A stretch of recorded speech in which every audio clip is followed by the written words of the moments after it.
The stagecoach had barely stopped before the whispers began. Every person waiting outside the depot expected the rancher to turn around and leave the woman standing there with her suitcase. No one blamed him. They had all heard the stories about mail-order marriages that ended before they even began.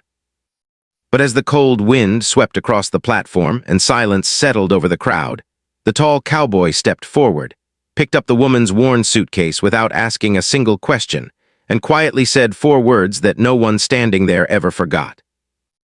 "Come home with me." Why did a man who had every reason to walk away choose a stranger instead? And why did the little girl waiting at his ranch begin crying the moment she saw the woman step down from the wagon? The answer began long before either of them realized their lives were about to change forever. The first snow of the season rested across the rooftops of Red Willow, Colorado, when the eastbound train finally rolled into the station. Steam drifted through the morning air as passengers climbed down one by one, carrying trunks, carpetbags, and dreams that had carried them farther west than they had ever imagined. Margaret Hayes stepped carefully onto the wooden platform, her gloved hand wrapped tightly around a folded letter that had become soft along its edges from being read so many times. One name stood neatly across the front. Nathan Brooks. She had never seen his face. She only knew the careful handwriting that had spoken honestly about a lonely cattle ranch, 2 children, hard winters, and a promise that no woman would ever be lied to under his roof. That honesty had convinced her to leave everything behind. At her feet rested a single brown suitcase. Inside were 2 simple dresses, a sewing basket, several school books, a worn family Bible, and every letter Nathan had written during the past 7 months. There was little else. Years of caring for relatives had taught Margaret that a person did not need many possessions to begin again. Around her, families greeted loved ones with laughter. Children ran toward fathers returning from business. Couples embraced after weeks apart. Margaret remained alone. For one frightening moment, she wondered whether no one had come. Perhaps he had changed his mind. Perhaps another letter had been delayed. Perhaps she had crossed half the country only to discover there was no place waiting for her after all. The station porter lowered her suitcase onto the platform. "Someone meeting you, miss." "I believe so." Her voice sounded calmer than she felt. Across the platform stood a broad-shouldered cowboy wearing a dark canvas coat and a weathered black hat. His face carried the kind of quiet that only years of responsibility could leave behind. He wasn't handsome in the way storybooks described.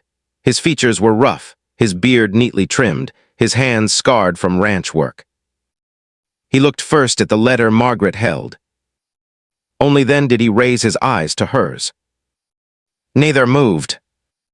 The silence stretched long enough for people nearby to notice.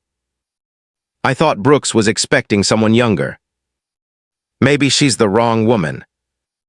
I heard his wife passed 3 winters ago." Margaret heard every whispered word. They settled heavily inside her chest. She bent to lift her suitcase. "If I've made a mistake," she said softly, "I'll return on tomorrow's train." Nathan finally crossed the platform. Without speaking, he gently took the suitcase from her hands. He placed it beside the waiting wagon. Then he looked directly into her eyes. "Come home with me." Nothing else. No speeches. No promises. No questions. The 4 quiet words somehow carried more kindness than anyone expected. The conversations around the depot simply stopped. Margaret climbed onto the wagon beside him. As the horses started forward, Red Willow slowly disappeared behind them. Neither hurried to fill the silence. The road stretched between open fields already covered with patches of white snow. Cottonwood trees stood bare beside winding streams. Far beyond them, the Elk Ridge Mountains rose beneath heavy gray clouds. Margaret watched the country passing beside them. "It is beautiful here." Nathan nodded. "It is." After another mile, she asked quietly, "Your letters mentioned children." "My son, my daughter, they know why I came." They know someone was coming. His answers were honest but careful. She appreciated that. Too many people filled silence with words they never intended to keep.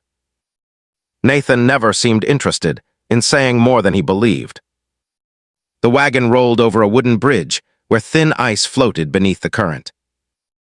Smoke rose from scattered ranch houses tucked among cottonwood groves. A small herd of cattle gathered near stacks of fresh hay, while ranch hands hurried to finish chores before another snowfall. Margaret noticed the repaired harnesses, the patched blanket covering one horse, and the careful way Nathan slowed the wagon whenever the road became rough. He respected everything placed in his care. Even the horses trusted him completely. "You've traveled far," he finally said. "Almost 5 days. There'll be supper ready." She smiled. "I've dreamed about a warm meal since Kansas." For the first time, a small smile appeared on Nathan's face, before disappearing almost as quickly as it had come. By late afternoon, they reached Brooks Ranch. A wide wooden entrance stood beside a weathered fence bearing the family brand. Beyond it rested a large red barn, several corrals, a smokehouse, and a comfortable 2-story ranch house surrounded by tall pine trees. It looked strong, not rich, built by people who expected hard work every season. As the wagon entered the yard, movement appeared behind the front window. A small boy pressed his face against the glass before running toward the door.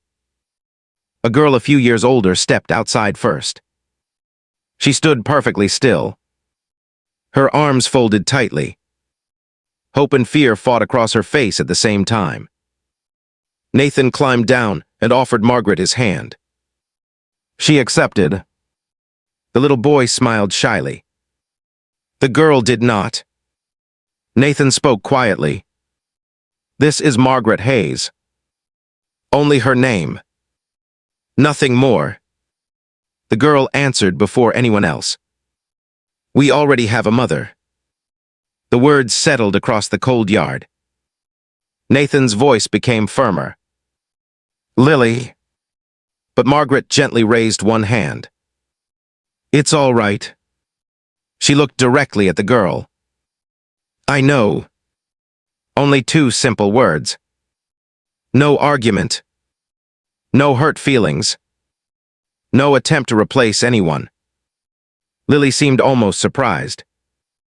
She had expected excuses. Instead, she found understanding. The little boy pointed toward the small cloth rabbit tied beside Margaret's suitcase. "Is that yours?" Margaret untied it carefully. "It can belong to whoever needs a friend." The boy stared at it but never reached forward. Inside, warmth from the cast-iron stove welcomed them. Fresh bread rested beneath a towel. Coffee simmered quietly.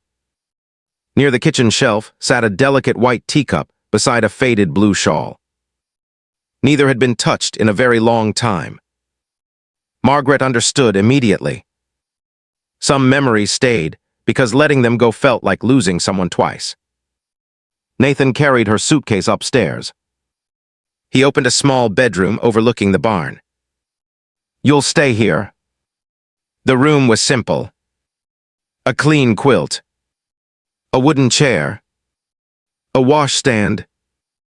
One small window facing the mountains. "The pastor won't meet with us until next week," Nathan said.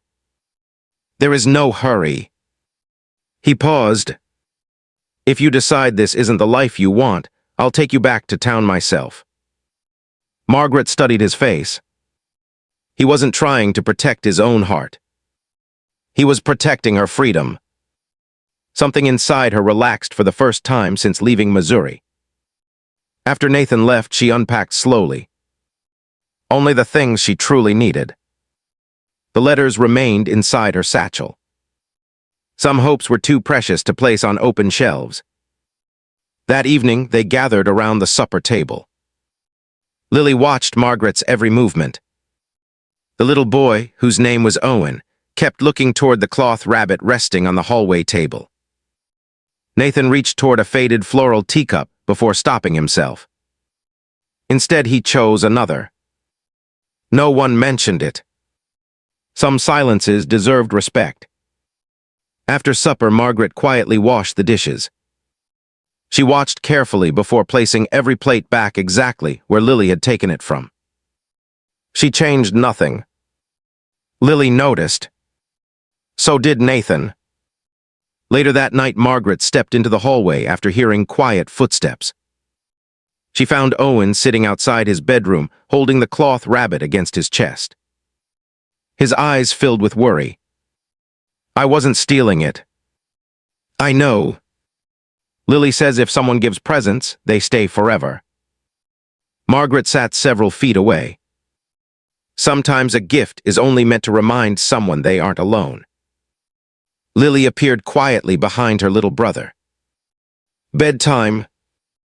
Owen stood immediately. Margaret gently placed the rabbit on the hallway table. "It can stay here tonight.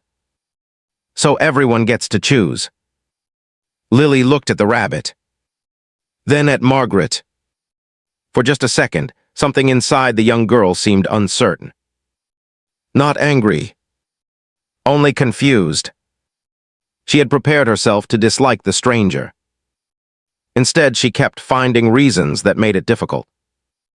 Long after everyone had gone to sleep, Margaret woke before sunrise. Unable to rest, she walked quietly into the kitchen. Moonlight spilled across the table, where several ranch account books had been left open beside a lantern. Without thinking, she glanced down. Rows of numbers covered the pages. Feed costs, cattle sales, freight receipts. She turned one page, then another. Something immediately caught her attention. 2 identical grain deliveries. Same date. Same amount. Different invoices. Her brow tightened. She checked again. The numbers still refused to make sense. Just then the back door opened. Nathan stepped inside carrying fresh firewood. His eyes settled on the open ledger. Neither spoke.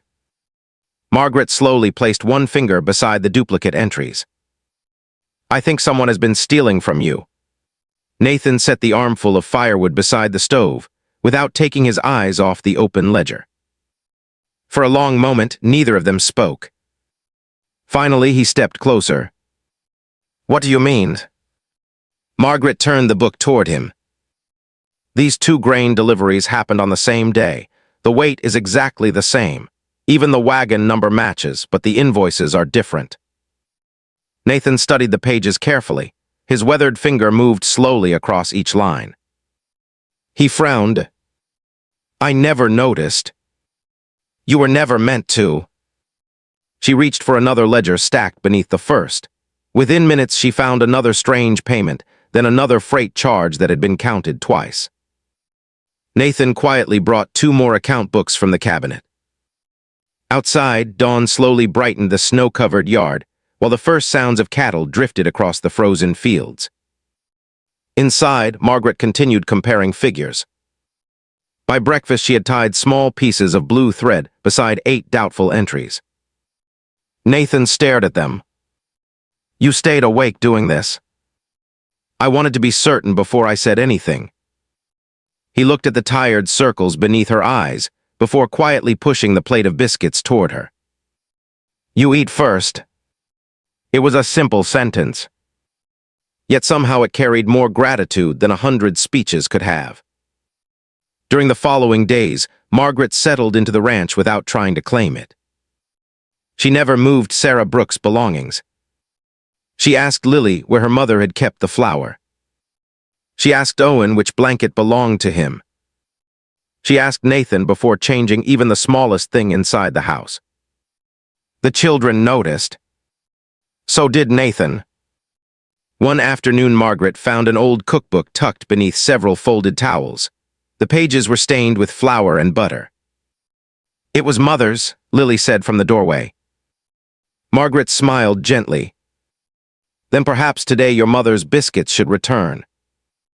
She followed the faded instructions exactly. Less salt. More buttermilk. The smell filled the kitchen before sunset. Nathan entered from the barn, removed his gloves, and stopped walking. For a brief second it felt as though someone had opened a door into another year. He sat quietly. He never mentioned the biscuits. He simply ate 5 of them. Owen grinned the entire meal. Lily pretended not to notice. But before bedtime, she quietly wrapped the last biscuit in a cloth instead of throwing it away. Margaret saw. She said nothing. Every evening after chores, Margaret spread slates and books across the kitchen table. Owen happily practiced reading while counting calves and horses instead of apples. Lily worked through arithmetic using feed records and supply receipts. One night Lily stopped writing. You used to teach children. Yes. Were they difficult? Margaret smiled. Some were. Worse than Owen. Owen protested loudly from across the table. I'm sitting right here. For the first time since Margaret had arrived, Lily laughed. It lasted only a second. But Nathan heard it from the porch where he was repairing a saddle. He quietly closed his eyes. The sound had been missing from the house for far too long. 3 days later, a buckboard rolled through the ranch gate. Driving it was an older woman wearing a thick wool coat and carrying herself with complete confidence. She climbed down before Nathan even reached the yard. You planning to invite an old friend inside, she called, or should I freeze out here? Nathan finally smiled. Good morning, Ruth. Ruth Harper handed Margaret 2 jars filled with blackberry preserves. So you're the brave woman everyone in Red Willow has been talking about. Margaret accepted the jars. I hope they've been kind. Ruth chuckled. They've been curious, that's different. Behind the wagon climbed a young ranch hand named Ben Cooper. He carried a sack of seed potatoes before disappearing toward the barn with Nathan. Inside the kitchen, Ruth lowered her voice. You should know about Vernon Pierce. Margaret looked up. Who is he? The richest ranch owner in the county. She stirred her coffee slowly. He owns the bank, the freight company, and more land than anyone ought to. Nathan returned just as Ruth continued. He's been trying to buy this ranch for years. I've already answered him. I know. Ruth nodded. So he keeps finding new ways to ask. Nathan's face hardened. He'll stop. Ruth looked toward the frosted window. Men like Vernon Pierce never stop. Sunday brought fresh snow. The church in Red Willow filled with ranch families dressed in heavy coats and polished boots. Every eye seemed to follow Margaret as she entered beside Nathan. Several women welcomed her politely. Others watched more carefully. One finally asked the question everyone wanted answered. What made you travel so far to marry a stranger? Margaret folded her gloves. I wasn't searching for a stranger. The room grew quiet. I was searching for an honest man. Nathan happened to enter the room at that exact moment. He heard every word. Without saying anything, he crossed the aisle and sat beside her. Lily hesitated. Then, after several long seconds, she quietly slipped into the seat on Margaret's other side. No one missed it. After church ended, a polished black carriage waited near the hitching rail. A tall man stepped down wearing an expensive wool coat that looked better suited for Denver than ranch country. He smiled pleasantly. Too pleasantly. Nathan Brooks. Nathan's expression never changed. Vernon. The wealthy rancher tipped his hat toward Margaret. So this is your new bride? Not yet. Nathan answered calmly. Vernon smiled. I hope she understands what she's agreed to. Margaret met his eyes without flinching. I understand honesty. For just a heartbeat, his smile faded.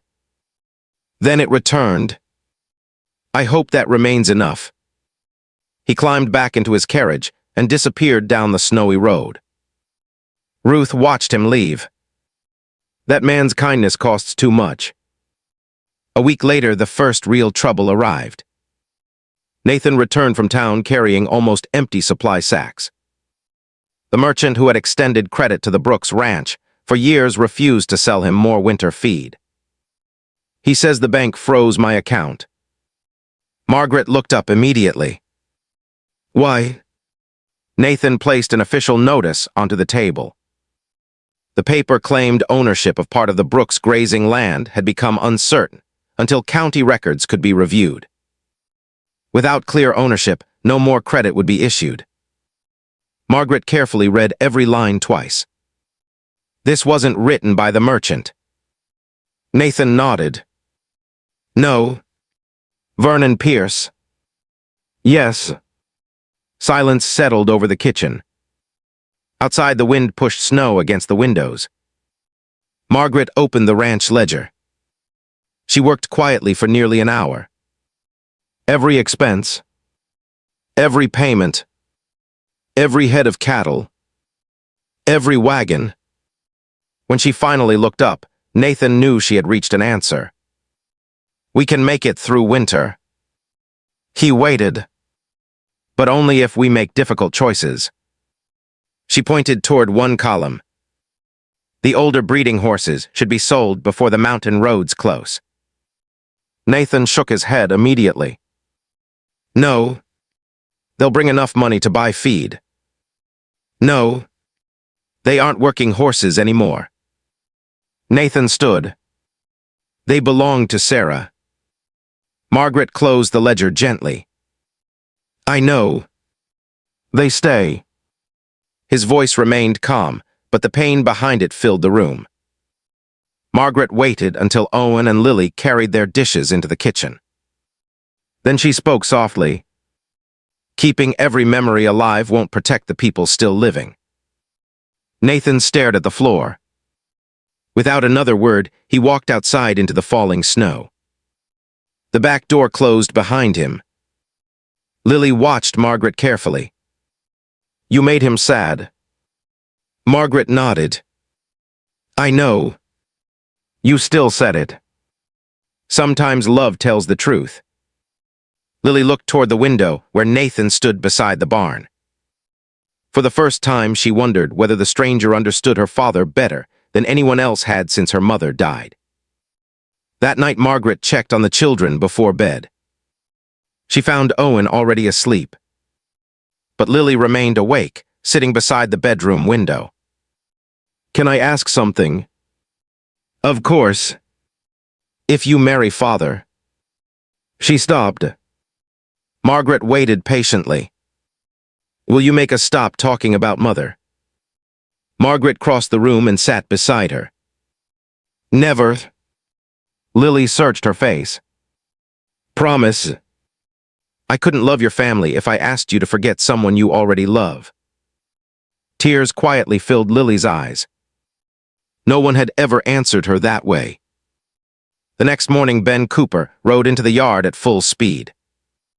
3 cattle had disappeared from the south pasture.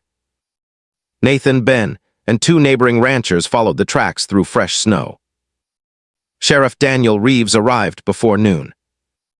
The older lawman studied the broken fence for several minutes. These cattle didn't wander. Margaret noticed something lying half-buried beneath the snow. She bent down and lifted a short length of heavy chain. One end carried a polished steel hook stamped with a small letter. P. Sheriff Reeves examined it carefully. Pierce Freight Company. Nathan looked toward the distant hills. He wants us desperate. The sheriff nodded slowly. He wants more than cattle. That evening, another storm gathered over the Elk Ridge Mountains. Heavy clouds rolled across the sky, while icy wind swept through the valley. Ben rode in again just before dark. The grain wagons never left town. Nathan looked toward the window. They were supposed to arrive yesterday. Ben removed his hat. People are saying Vernon bought every shipment. Margaret slowly closed the ledger. The room became silent.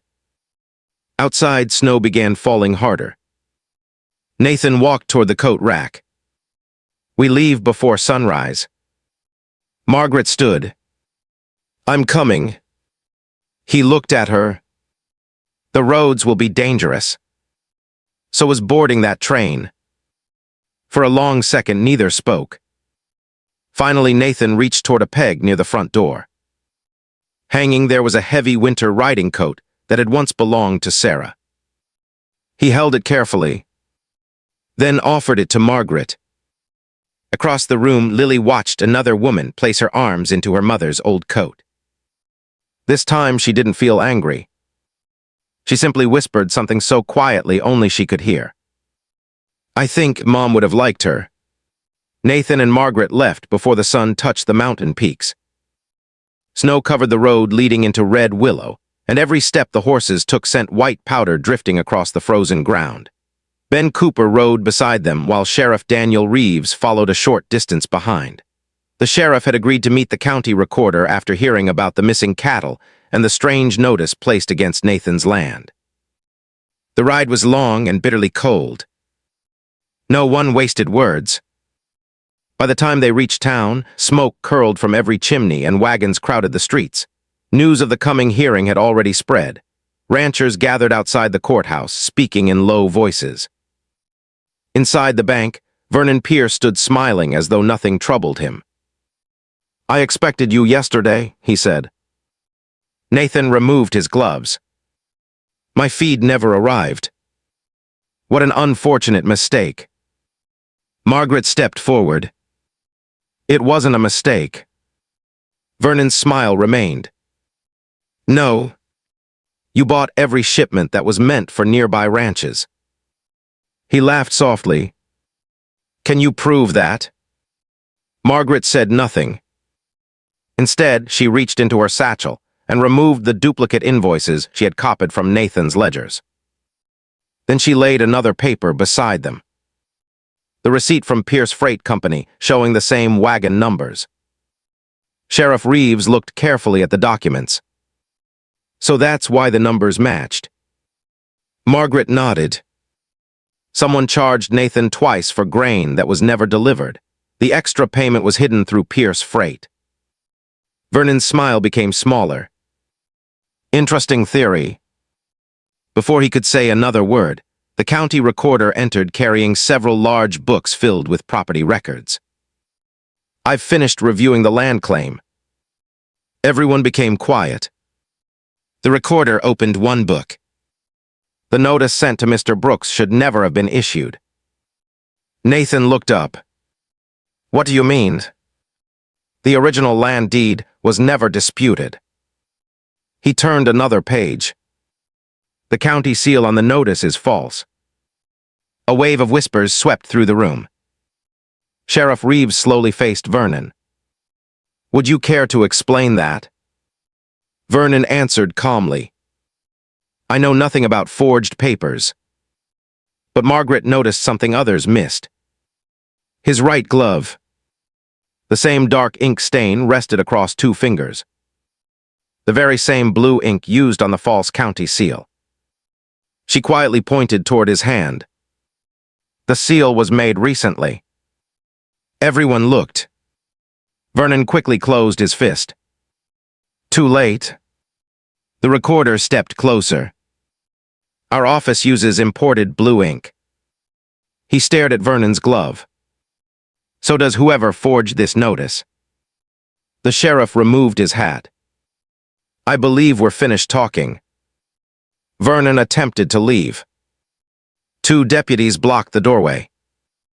The courtroom hearing that afternoon became the largest gathering Red Willow had seen in years.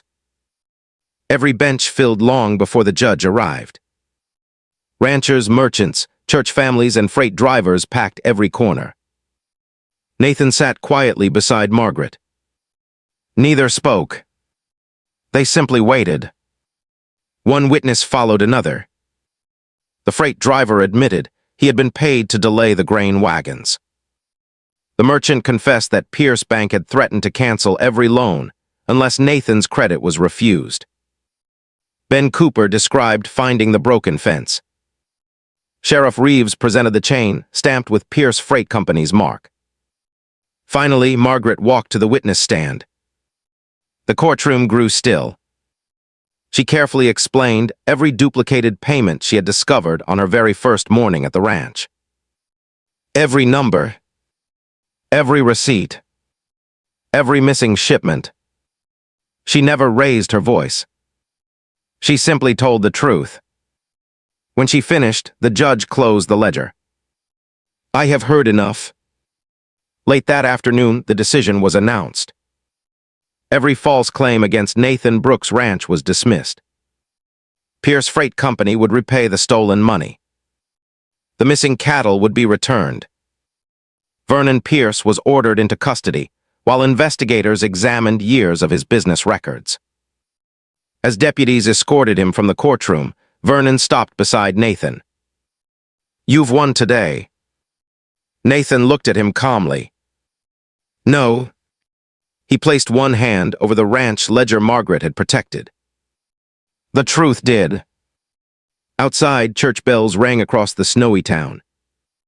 People gathered around Nathan, shaking his hand. Several merchants apologized. Others immediately offered fresh credit and supplies. The grain wagons finally rolled toward Brooks' ranch the following morning. Winter had been given a chance. Life slowly returned to normal. Snow continued falling across the valley, but laughter returned to the ranch house. Owen no longer left the cloth rabbit in the hallway. It slept beside him every night. Lily began asking Margaret to help with school lessons before Margaret even offered. Sometimes they baked together. Sometimes they read beside the stove.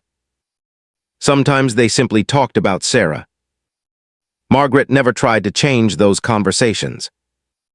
She listened, and somehow listening made every memory feel safer instead of farther away. One evening, Nathan found Lily showing Margaret an old family photograph. "My mother hated having her picture taken," Lily laughed. Margaret smiled. "I think she had a beautiful smile."